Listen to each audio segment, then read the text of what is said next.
Hey everyone, in this video we're starting a new rating climb dedicated to the King's Indian attack, and throughout this video you'll be learning things such as how to grab the initiative by sacrificing a pawn against the enemy fianchetto, how to counter central play with f6 and e5, what to do when black is overextending with d4, how to react against an early attack, and at the end of the video I'm gonna be showing you the most important maneuver that you need to know if you're planning to master this opening. Getting the white pieces, so we're gonna be playing in a very similar fashion, this time starting with knight f3, controlling the e5 square, and we're gonna go for the kingside fianchetto, and then depending on what opponent does, we'll try to get like a King's Indian attack, or maybe go for like a positional already, depending on the case, because if they're playing, let's say with like let's say they do something like fianchetto with g6, we might have to go for some solid main lines with d4,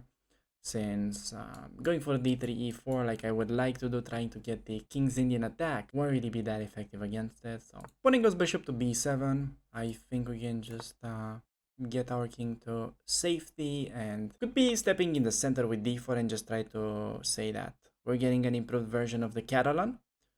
But this is not really a video series dedicated to the Catalan, so just gonna be playing the d3 move. Idea to play knight d2, trying to play it in King's Indian attack fashion. Gonna be going e4, and I'll try to show you a cute trick if they take the pawn.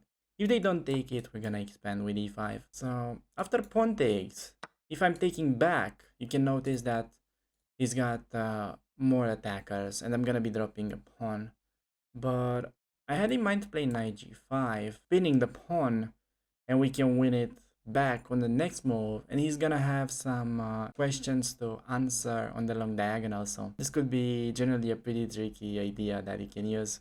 Pawn plays e3, which is actually, I think, a huge blunder, because we can take on b7, and the rook is also looking pretty trapped. So sure, he can take on d2, but it's not like we're gonna rush with taking the rook, because we give him d takes on c1.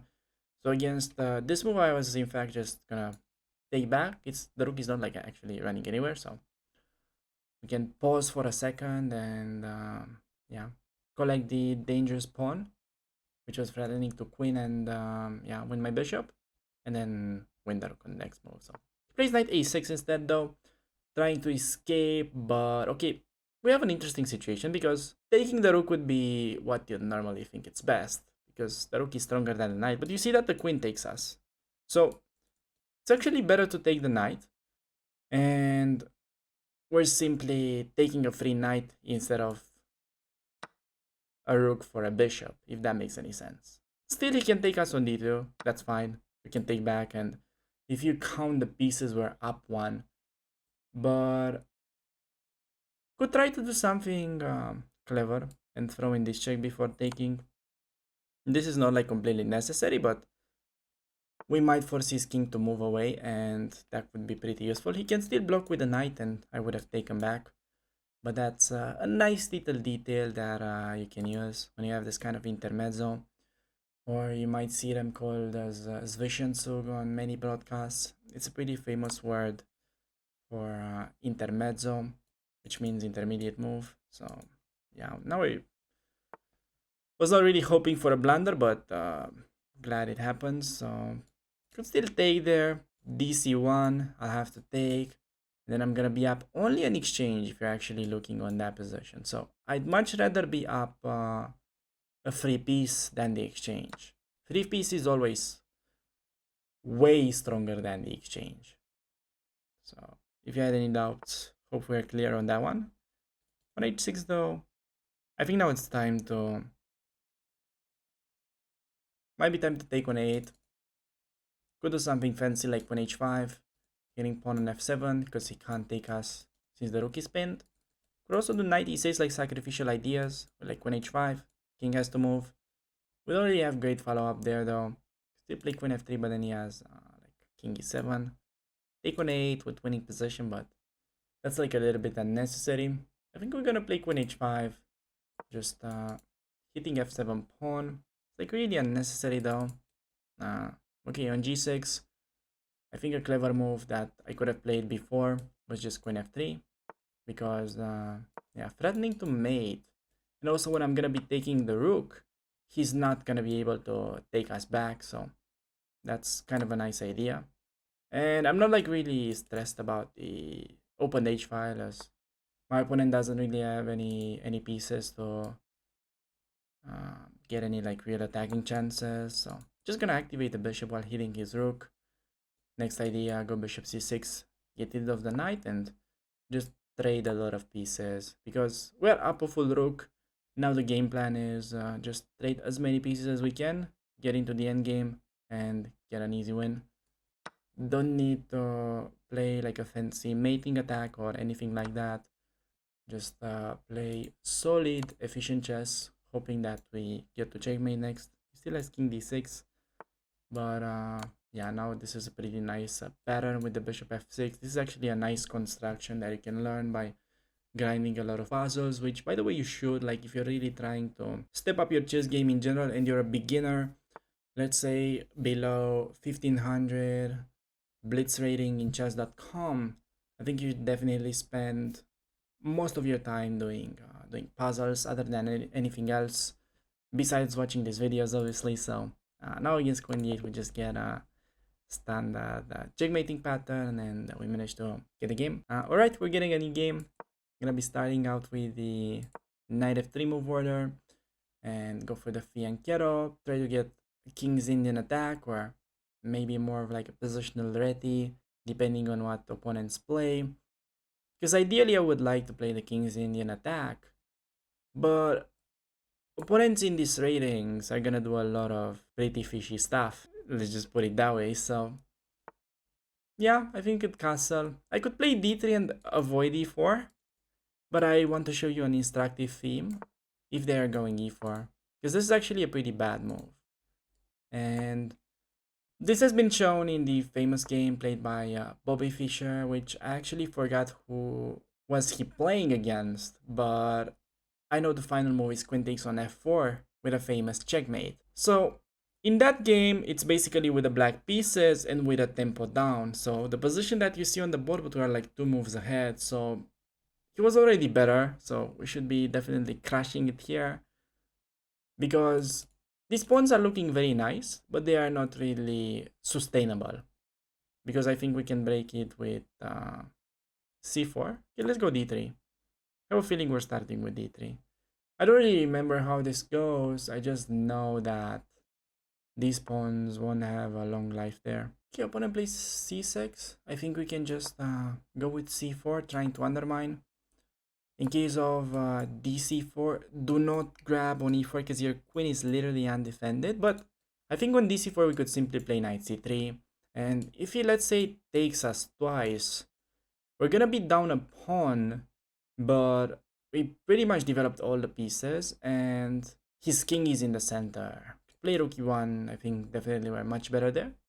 So opponent just plays bishop c5. I think now it's time to start chopping in the center. Go cd5, and then I think even knight c3 is fine, because on d4 we have knight a4, which looks good. Hitting the bishop and then collecting the e4 pawn, that's kind of the point. Could also start this way. Is he gonna take with a d pawn? I think that's the best move. But I guess he's gonna take this way. But taking with a pawn I think is wrong because of knight c3, and I don't think he's able to hold the pawns. So he finds this one, which is a pretty good move by my opponent. I think we're gonna play something like queen b3. We're keeping queens on. Going for the endgames is not really the way to go here.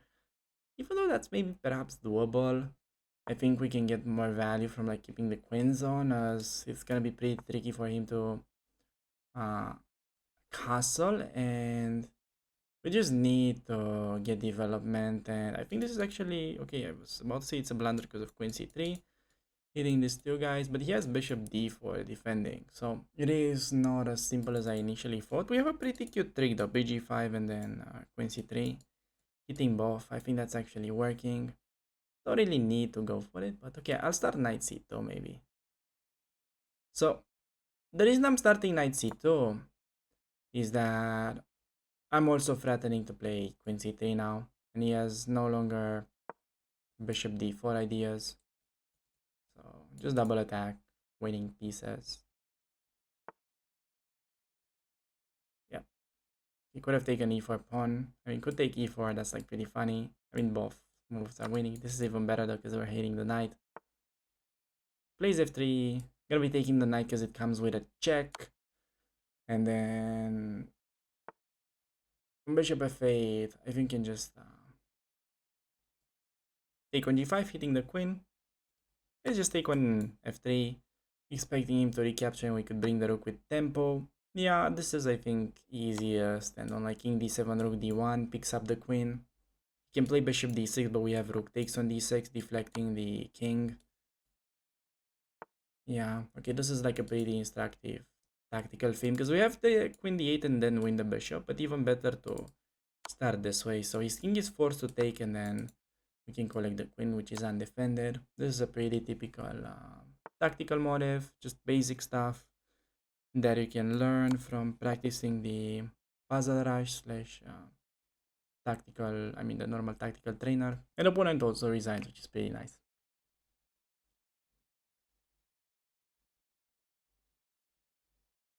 Yes, I'm keeping an eye on the candidates. Not really like super hyped about it, but of course I check the games. I'm not really covering the Jobava. Like only occasionally there are some lines where from the normal London we transition into an improved version of the Jobava London, but it's not really about the Jobava. I'm thinking to make like a separate course on my own website about the Jobava, but we're not really gonna have Jobava London chessable course soon, I guess, because they already have plenty. Okay, just go for the next one. And we're getting the white pieces. Gonna be trying out second time in a row. First time I allowed them to push e4. This time I'm just gonna play with e3. Just see how this positions would play out. Like if they go c5, that's actually a pretty theoretical line that is a reversed version of the Zamish attack against the King's India. But I guess opponent had something different in mind and plays bishop g4. Gonna be castling and generally playing knight e2 e4. That's kind of the way to go. Could do e4 immediately, but they could trade queens. We could play the endgames, but I think it's more interesting to keep queens on the board, especially against these players. They are, I would say, way more likely to blunder. So I'm gonna go e4, d4, and typically we're gonna be taking with a pawn. But I'm considering knight takes as it comes with a tempo. And then maybe doing something on creative with like h3. This could definitely be a thing. Yeah, I think taking with a knight should be preferred here because his king is in the center. Play h3, maybe could open it up with d4. Taking with a d pawn was definitely fine, but just because he's a little bit behind in development, it feels like we could try to open things up here. Okay, bishop f5, and now I think maybe already this is interesting. But like pawn takes queen h5, they have g6. So doesn't look to be quite working yet. I'll try knight h4, hitting the bishop, expecting him to take the knight, and I think we're taking back with a bishop. Okay, bishop e6, interesting move. Could do queen h5, but then he has bishop f7 or even maybe g6 with point being knight takes and bishop back. So I think now we should do something like king h2 and then f4. That would be the plan. Try to open things up, go for some kind of an attack. So queen d7 generally sealing the pawn, but now it's already defended, so not really a problem. Just opening up rook's path after pawn takes, or when they take. Well, in this fashion, when the knight is already on e4, taking with the pieces generally the way to go. But if let's say we had a pawn on e4 instead of the knight, then taking with a pawn is typically better. So Taking with a bishop, I don't really believe g5 is achieving much here, although you should definitely consider that move. I think we're just completely winning after, okay, first of all, bishop g5, second of all, knight g5 and bishop e5. Maybe that's not that clean. I think this is cleanest because queen h5 is just way too strong as a threat. Plus also, this is an idea with rook e1 and king is in the center. So you notice that I took with the knight because his king was in the center a while ago, talking about this position. I said this is interesting because his king is in the center, and if you're going back to this position that we have in the game, you can already see that this seems to have been the right call because his king is already in huge trouble. So now we could just win back the material after something like bishop takes and knight f7, collecting the rook. Could do simply knight f7 as well, and that's also winning with too many pieces coming over. I think it's time to maybe just keep it simple. Takes, knight f7, trade queens, collect the rook, and go home. I don't think we need to complicate. Yeah, in the check. Trading queens, as I said. Now time to cash in the rook, and if you count the pieces, we're up on exchange, so definitely objectively winning in this endgames. I could try to rescue the knight, but it'd be even better to just go after the h-pawn, just collect stuff, and activate my rook in the process.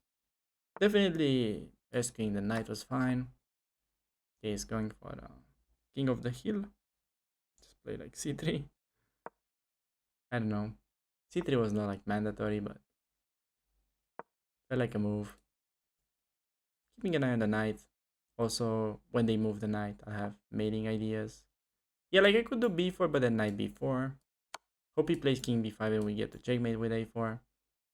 That would be kind of ideal. And yeah, we actually do get it on the board, which is pretty nice. Getting the white pieces. So opening up with knight f3 and then setting up the fianchetto. Opponent plays d4. Pretty strange move as it's not really developing any pieces, and they should. While also it's overextending the pawn a bit. Notice that the bishop is now more active than it was with the pawn on d5, and could definitely hit the pawn with c3.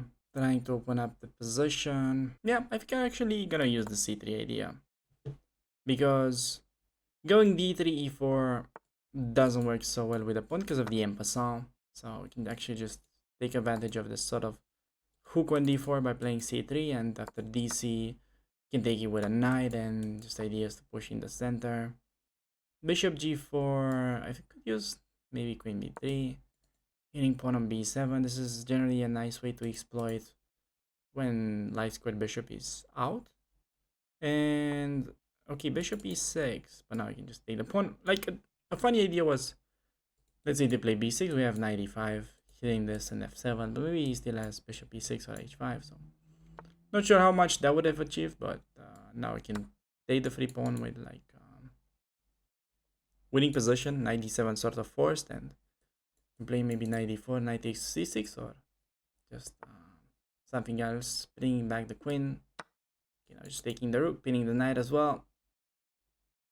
This is definitely winning, and opponent also presses the resign button. Yes, chess is my my main profession. Okay, go for next one. Gonna be opening up with knight f3, going for the fianchetto, and opponent is going for a bit of a fianchetto as well. So it's gonna be interesting to see how the, let's say, Queen's Indian plays out against our setup, but bishop takes on f3 is not a good move because that's a pretty important bishop that we just managed to win for free, and we have the bishop pair right from the beginning.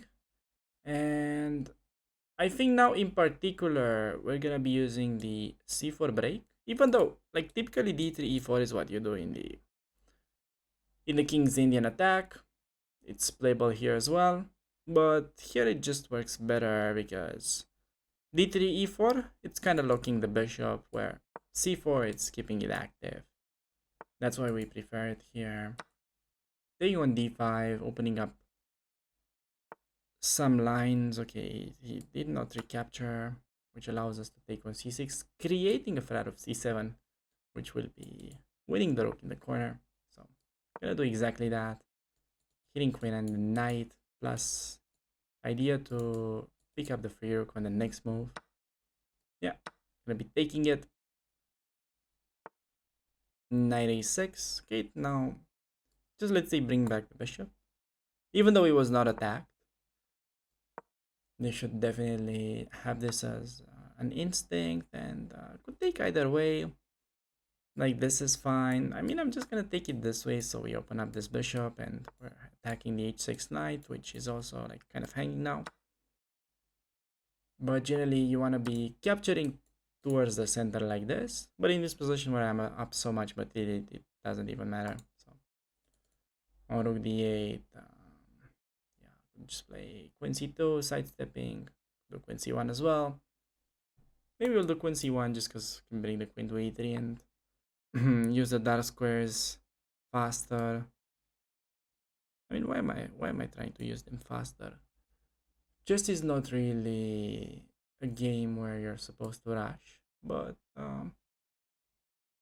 maybe sometimes you're allowed to. Maybe when we're so much material, we can rush without being punished. Just gonna go rook d1. Can definitely trade all the pieces and win, but this might be even easier. Threatening checkmate, and opponent also allows it, which is pretty nice. And gonna be opening up with knight f3, playing the kingside fianchetto. Opponent goes queen d6. I guess he's preparing to play with e5. Okay, he's going h5. Just gonna do the normal stuff. d3, knight e2, e4. That's usually the plan. Against h4, I mean, you can just take it. Could also throw in bishop f4 if you want quick development. I think I'm just gonna take and try to show that this is not as scary as it looks. Opponent has a threat though, which is surprising. He wants rook h4 and then checkmate on h2. Need to be careful about that. We just play knight back. Okay, on rook h4, there's also bishop f4 as intermezzo, but they have e5. Wanna keep an eye on that as well. I think just knight f3 is simplest, honestly. Yeah, this doesn't really work. Queen h6, we can take it. I think that's what he wants to do, but yeah, even against that, let's say I could have moved the knight and there's no mate. If you don't spot this complex idea of grabbing the queen, but yeah, just gonna go d4. Idea to play bishop f4 without allowing him to push e5. At this point, it's not really about typical game plan or anything like that. We're just trying to get developed while avoiding counterplay as much as we can. Trade a lot of pieces in the process. Try to not get mated on the h file and be good to go. Could definitely trade. There's no mate incoming as far as I can see. But I think even easier here is just to play bishop h4, making sure that the h file remains locked for good, and 95 ideas, even though e3, yes, just e3. Can take that. I mean, can take it either way. There's no mate, but taking it this way, so we're actually trying to trade queens, and after we trade queens, there's not gonna be any attack for my opponent. So this is pretty much an easy win now. Just gonna defend the pawn on d4, just flattening knight there. Okay, take more stuff. Gonna be playing knight e2. c6 hitting the bishop. Well, I could go bishop e6 and take, and then go b4, trapping the knight. That's kind of easiest. Notice that the knights are not well placed on the edge of the board, Is definitely something you should avoid doing if possible. Of course, if you can put your knight on the rim and win something concrete, then you should do it. But most of the times, knight on the rim are really bad. Now you see that it's a typical motive, and the knight is trapped now, and knight c4 is not a good move because you can just take it. But the knight was trapped anyways. It's not like opponent could have done anything better at that point. But just go to q1, followed by doubling up on the e file or on b5. Kind of moving it away, depending like knight f5. Yes, hitting the e7 pawn. We see e6. Yeah, could take that. He's winning the knight, but even better, I guess, is going for the fork. Kind of lost focus there for a bit. Almost missed the fork, but yeah, just gonna be collecting everything. Get a new queen. That's generally the easiest way to win these positions. Just be sure that you don't stalemate in any strange way. You should be good to go. So managed to get this game. Here we're getting the white pieces. Gonna be going for knight f3, followed by king's 8 fianchetto, and see how my opponent plays. See knight c6, which is preparing e5. If that's like really bothering you, could play d4, but I guess you should be already comfortable playing against the pawn center if you're a King's Indian player. So we're gonna be mainly going for castle and play like d3, knight e2, and e4. That would be the main plan against this setup.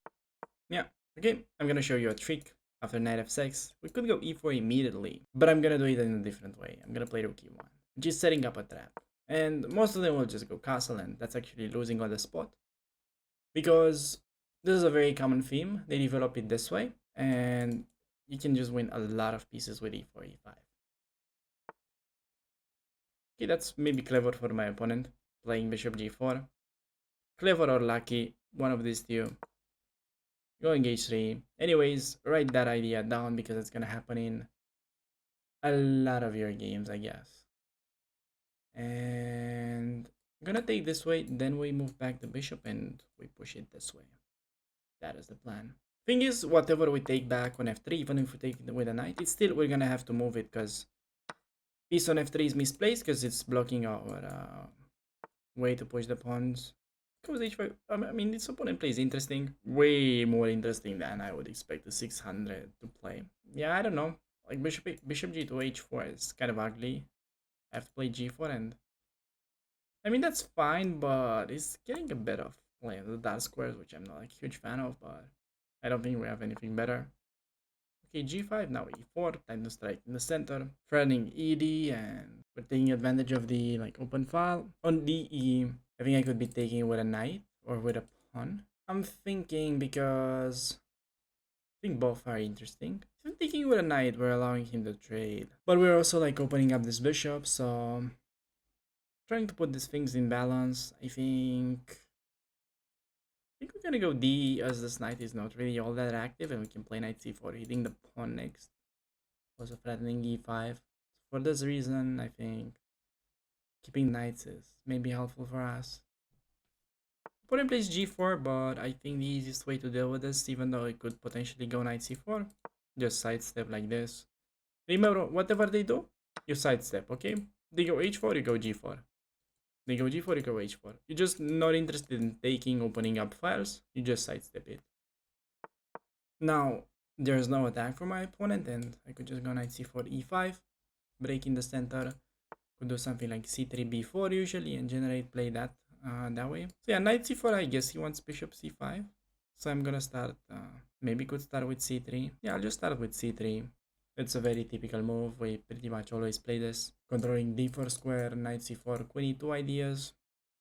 Bishop g5 and rook a d1. That would be like the ideal setup. So remember, knight on c4, queen e2, bishop g5 in this position, and then yeah, we're just like gonna be bringing the rook into the game this way.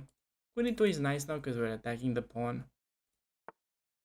He's defending, and I said this move, but now it's not doable because pawn's there. And I'm gonna play a strange move, which is knight f1. But this is actually very logical and very strong because Planning to go bishop g5, get rid of that knight, bring this rook, and then the knight is heading over to the d5 square. So that's a very typical maneuver for this structure. Just bishop g5, bring the rook, hop in with the knight, and it could also actually reach the f5 square here, which is weaker than usual because most of the times your opponent will have the pawn on g7 and g6 ideas, not on g4 like here.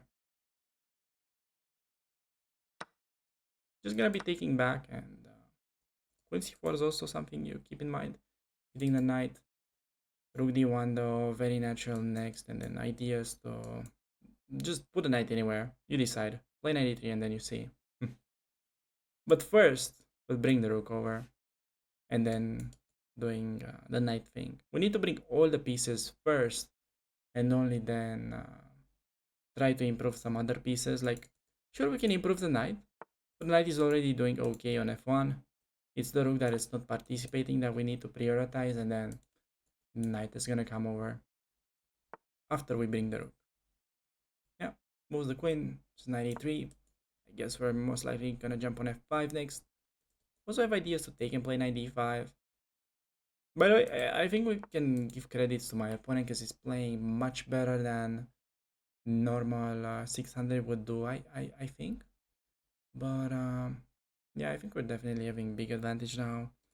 97. Think about like a quick knockout with rook takes, but I don't really see a follow-up.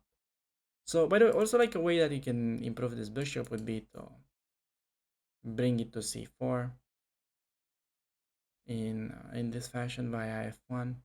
But I think we're just gonna do the knight d5 thing since it's very logical. If he takes, I mean, I'm fine with it, as it's gonna give us knight f6 ideas. Yeah, like queen d8, knight f6 is like a funny tactic. Can't take as the queen drops, and we're winning material. And yeah, if the queen was, let's say, somewhere else, this would have been a very important maneuver that you need to consider. Just bringing the bishop back to life. But it's definitely a nice idea to keep in mind. But in this position, it was not like mandatory, and pretty strange that opponent resigned with like even material. But I think we should be already to like +3 possession at least, maybe even more. If we turn on the analysis, position where he resigned, yeah, it's like +3 roughly. Two. It's actually +2 only, but yeah, it's very easy for, I mean, it's very tricky for him to play because the king is caught in the center. So yeah, I think that was a pretty good game, and hopefully this maneuver was pretty instructive. Remember this idea.